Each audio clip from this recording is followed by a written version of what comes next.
Hello everyone, welcome to educational hikes. So यार, daily आपको live classes तो provide की ही जा रही हैं। लाइव क्लासेस की टाइमिंग क्या है? 6:30 टू 7:15 सोशल स्टडीज की लाइव क्लास चलती है and 7:30 to 8:30 mathematics class 9th की लाइव क्लास हम प्रोवाइड आपको कर रहे हैं। इसके साथ साथ रिकॉर्डेड वीडियोस भी आपको प्रोवाइड की जा रही है। आज का ये जो वीडियो है हमारा, इसमें हम लोग the outbreak of the revolution के पार्ट 2 के बारे में डिस्कस करेंगे। पार्ट 1 का वीडियो ऑलरेडी इस YouTube प्लेटफॉर्म एजुकेशनल हाइक्स पे अपलोड हो चुका है, तो जो लोग part 1 the outbreak of the revolution का पार्ट 1 नहीं देखे हैं वो उसको हमारे इस वीडियो के डिस्क्रिप्शन लिंक के थ्रू उस वीडियो को देख सकते हैं। तो आज यहां पे हमारा टॉपिक है the outbreak of the revolution part 2। और एक इंपॉर्टेंट चीज और कि आप लोगों का एजुकेशनल हाइक्स के नाम से एक टेलीग्राम चैनल है, उसको आप सभी लोग वहां पे ज्वाइन हो जाइए ताकि जो भी लेटेस्ट इंफॉर्मेशन हो वो आप तक पहुंच सके। तो यार, पिछले वीडियोस में हम लोगों ने outbreak of the revolution topic को स्टार्ट किया था। वहां पे हम लोगों ने डिस्कस किया था कि लुई 16 को टैक्स इंक्रीज करना था। क्यों इंक्रीज करना था? क्योंकि फ्रांस का जो खजाना था, जो ट्रेजरी था, वो खाली हो जा रहा था। सो होता क्या है कि जो लुई 16 थे, उनको जब भी टैक्स को इंक्रीज करना होता था तब उनको स्टेट्स जनरल की एक मीटिंग बुलानी पड़ती थी। स्टेट्स जनरल क्या है, इसका आंसर आप कमेंट सेक्शन के थ्रू हमको बताइएगा। सो लुई 16 क्या करते हैं कि 5 ऑफ में 1789 को स्टेट्स जनरल की मीटिंग बुलाते हैं और उस मीटिंग का पर्पस था नए टैक्स के प्रपोजल को पास करना। लेकिन इस बार कुछ बात फंस जाती है। होता क्या है कि लुई 16 पुरानी वोटिंग प्रैक्टिस को कंटिन्यू करना चाहते थे, लेकिन थर्ड स्टेट्स के मेंबर पुरानी वोटिंग प्रैक्टिस को कंटिन्यू नहीं करना चाहते थे। वो चाहते थे कि पुरानी वोटिंग प्रैक्टिस की जगह पे एक नई वोटिंग प्रैक्टिस या एक नया वोटिंग सिस्टम लेके आया जाए। लेकिन थर्ड स्टेट्स की जो मेंबर्स की ये डिमांड थी, उस मीटिंग में उस बात को लुई 16 एक्सेप्ट नहीं करते हैं। तो जब लुई 16 उनके इस बात को एक्सेप्ट नहीं करते हैं तो थर्ड स्टेट्स के जो मेंबर्स होते हैं वो स्टेट्स जनरल की मीटिंग से बाहर आ जाते हैं और 20 जून को वर्साइल्स के एक इंडोर टेनिस ग्राउंड के कोर्ट में थर्ड स्टेट्स के सभी मेंबर्स इकट्ठा हो जाते हैं और वो सब खुद को डिक्लेयर करते हैं नेशनल असेंबली। और वो सब कसम खाते हैं कि जब तक वो एक कॉन्स्टिट्यूशन को नहीं बना लेते हैं या एक कॉन्स्टिट्यूशन का ड्राफ्ट जब तक वो प्रिपेयर नहीं कर लेते हैं तब तक वो वहां से हटेंगे नहीं। और जो कॉन्स्टिट्यूशन का ड्राफ्ट वो बनाने जा रहे थे, उस कॉन्स्टिट्यूशन के ड्राफ्ट का मेन पर्पस था to limit the power of the monarch. So चलिए आज के अपने टॉपिक को हम स्टार्ट करते हैं। यहां पे हम लोग पैराग्राफ वाइज एक्सप्लेनेशन को देखेंगे, ना कि लाइन बाय लाइन। तो चलिए फ्रेंड्स, स्टार्ट करते हैं अपने आज के टॉपिक को, जिसका नाम है the outbreak of the revolution. उसका ये पार्ट 2 है। सो थर्ड स्टेट्स के जो मेंबर्स थे वो स्टेट्स जनरल की मीटिंग से बाहर आ जाते हैं क्योंकि थर्ड स्टेट जिस वोटिंग प्रैक्टिस की डिमांड कर रहे थे उस डिमांड को लुई 16 एक्सेप्ट नहीं करते हैं। So the representatives of the third state viewed themselves as spokesmen for the whole French nation। अब जो थर्ड स्टेट्स के रिप्रेजेंटेटिव्स थे ये खुद को पूरे फ्रेंच नेशन के एक वक्ता के जैसे, एक स्पोक्समैन के जैसे देखते हैं। आगे क्या होता है? On 20th June they assembled in the hall of an indoor terrace court in the grounds of Versailles। 20th जून 1789 का वो दिन था। उस दिन थर्ड स्टेट्स के जो रिप्रेजेंटेटिव्स थे वो एक इंडोर टेनिस ग्राउंड जो कि वर्साइल्स में पड़ता था, उसके एक इंडोर टेनिस कोर्ट के ग्राउंड में वहां पे वो लोग इकट्ठा हो जाते हैं।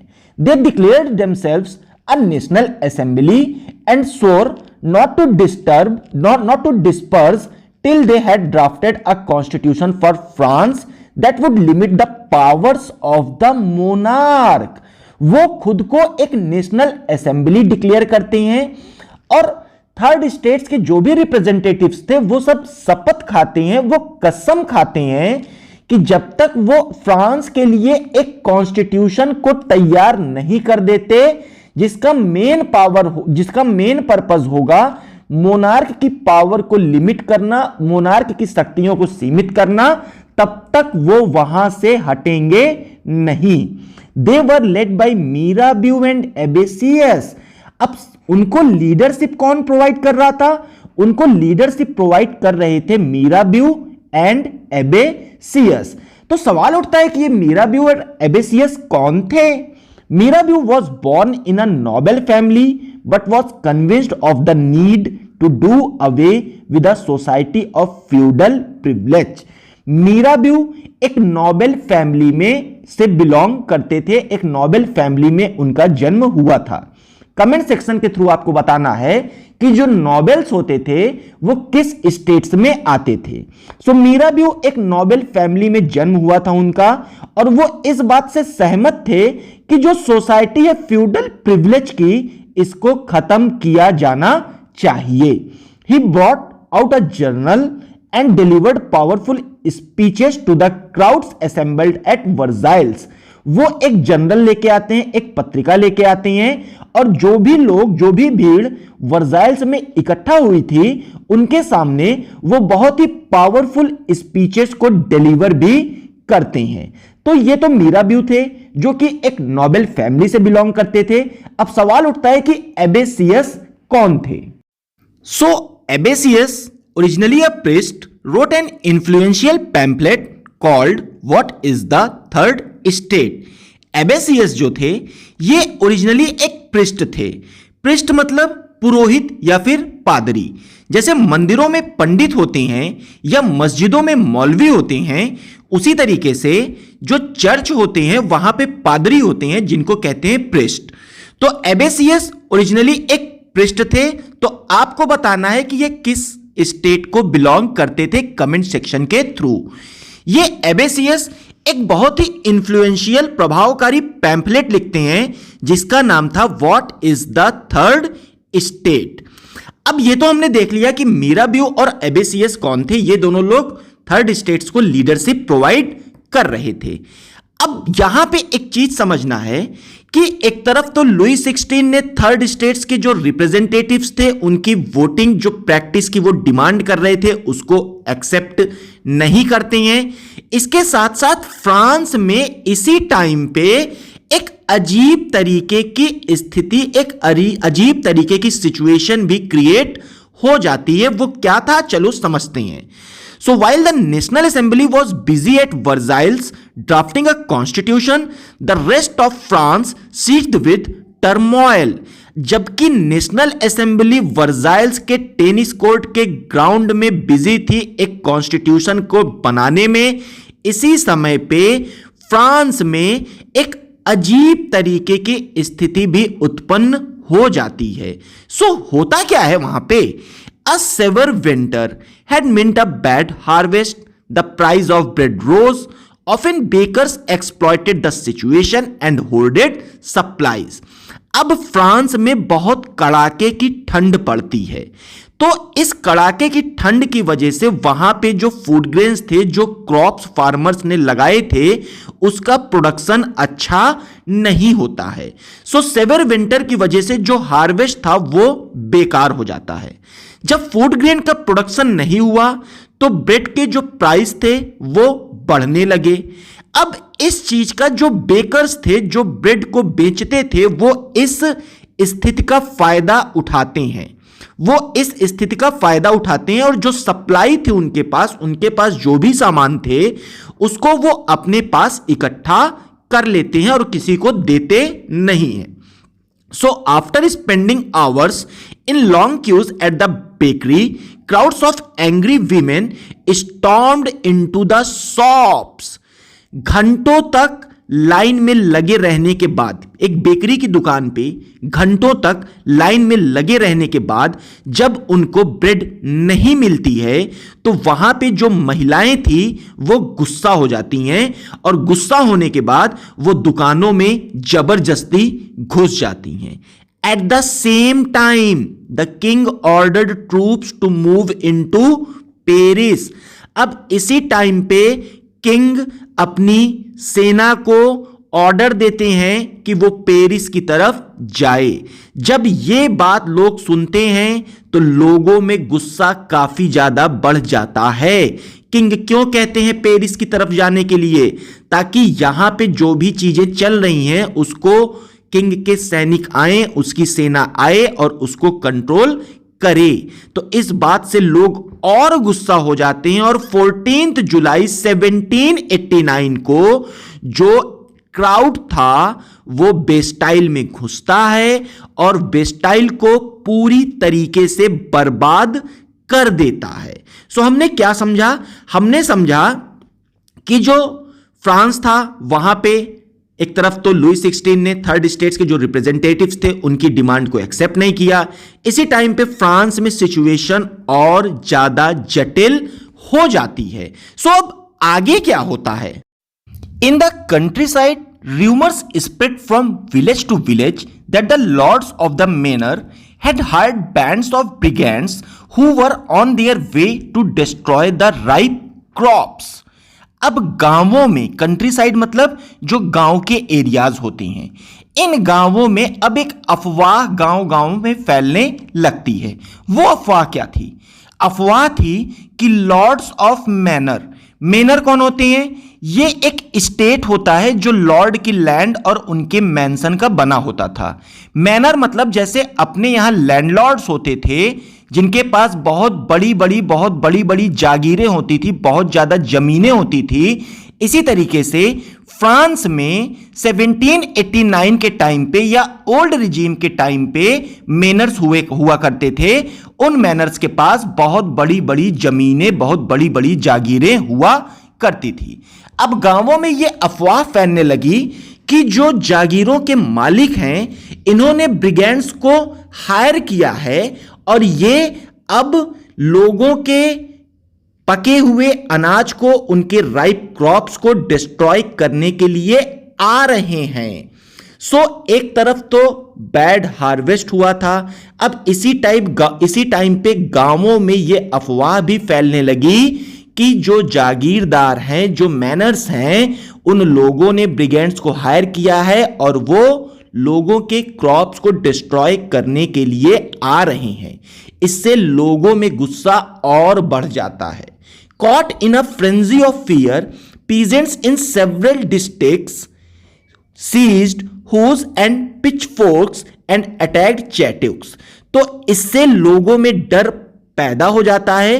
तो कई डिस्ट्रिक्ट्स के, कई जिलों के जो किसान थे वो होज मतलब कुदाल और पिचफॉर्क, ये भी एक तरीके का इक्विपमेंट होता है, उन सभी चीजों को अपने साथ लेते हैं और चैट्यूक्स पे अटैक कर देते हैं।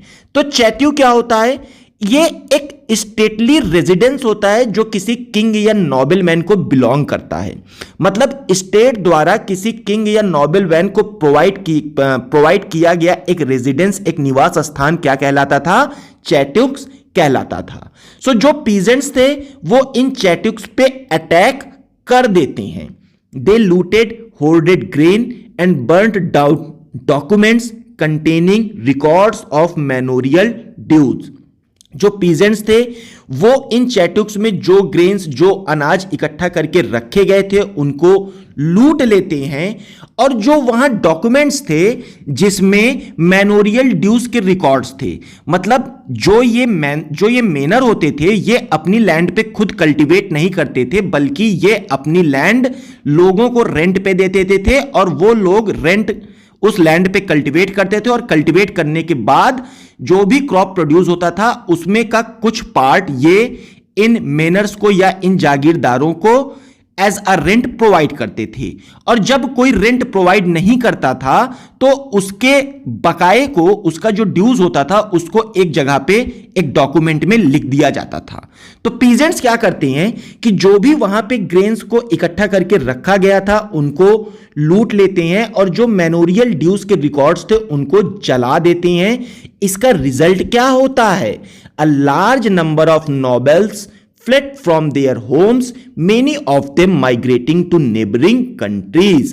नोबेल्स, एक बड़ी संख्या में जो नोबेल्स थे वो अपने घरों से भाग जाते हैं और उनमें से कई लोग नेबरिंग कंट्रीज को माइग्रेट भी कर जाते हैं। सो एक तरीके से फ्रांस में जो सिचुएशन थी वो काफी अजीब हो गई थी।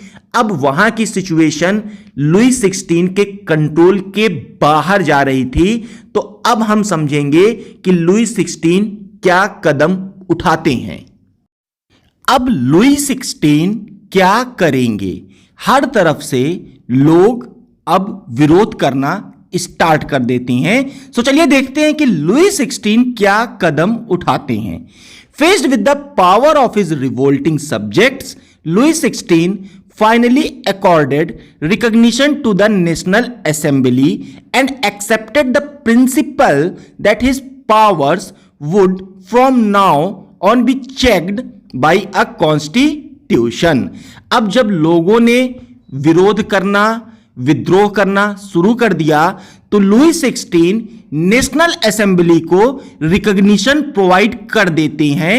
मतलब वो नेशनल असेंबली को अब मान्यता दे देते हैं और इस प्रिंसिपल को, इस सिद्धांत को वो एक्सेप्ट करते हैं कि राजा की जो शक्तियां हैं अब उसको एक कॉन्स्टिट्यूशन के द्वारा सीमित किया जाएगा। On the night of 4th August 1789, the Assembly passed a decree abolishing the feudal system of obligation and taxes। 4th of August 1789 की रात को नेशनल असेंबली एक ऑर्डर पास करती है जिसके द्वारा feudal system of obligation and taxes को खत्म कर दिया जाता है। Members of the clergy too were force to give up their privilege. इसके साथ ही जो क्लर्गी ग्रुप के मेंबर्स थे, जो क्लर्गी स्टेट था, जो फर्स्ट स्टेट था, इनके मेंबर्स को भी अपने प्रिविलेज या अपने स्पेशल राइट्स को छोड़ने के लिए मजबूर कर दिया जाता है। Tithes were abolished and lands owned by the church were confiscated. Comment section के थ्रू आपको बताना है कि ये टिथे क्या था। तो टिथे को भी एबॉलिश कर दिया जाता है और जो चर्च जो लैंड अभी तक चर्च के कंट्रोल में थी उनको भी जब्त कर लिया जाता है। सो इसका रिजल्ट क्या होता है? As a result, the government acquired assets worth at least 2 billion livres। इन सब का परिणाम यह होता है कि गवर्नमेंट को एसेट्स मिलती हैं। एसेट्स मतलब संपत्ति, और उन एसेट्स की कीमत कितनी थी? 2 बिलियन लाइवर। और याद होगा आपको कि फ्रांस के ऊपर लगभग 2 बिलियन लाइवर का कर्ज भी चढ़ा हुआ था। सो लाइवर क्या है ये भी आपको कमेंट सेक्शन के थ्रू बताना है। तो हमारा ये आज का वीडियो यहीं पे खत्म हो रहा है। इसके आगे आने वाले पार्ट्स में हम लोग France becomes a constitutional monarchy के बारे में डिस्कस करेंगे। इसके प्रीवियस वीडियोस के जो इसके पहले के जो भी वीडियोस हैं उन सभी का लिंक आपको इस वीडियो के डिस्क्रिप्शन बॉक्स में मिल जाएगा। तो जिन लोगों ने पिछले वीडियोस को नहीं देखा है वो उसको यहां से देख सकते हैं। सो फ्रेंड्स, अब चलने का टाइम हो गया है। अगले पार्ट में हम लोग France becomes a constitutional monarchy के बारे में डिस्कस करेंगे। अगर ये वीडियो पसंद आया होगा तो इसको लाइक करिएगा, अपने फ्रेंड्स के साथ शेयर करिएगा, और जो पहली बार इस यूट्यूब प्लेटफॉर्म एजुकेशनल हाइक्स पे विजिट कर रहे हैं वो इसको सब्सक्राइब जरूर करेंगे। तब तक के लिए फ्रेंड्स, बाय बाय।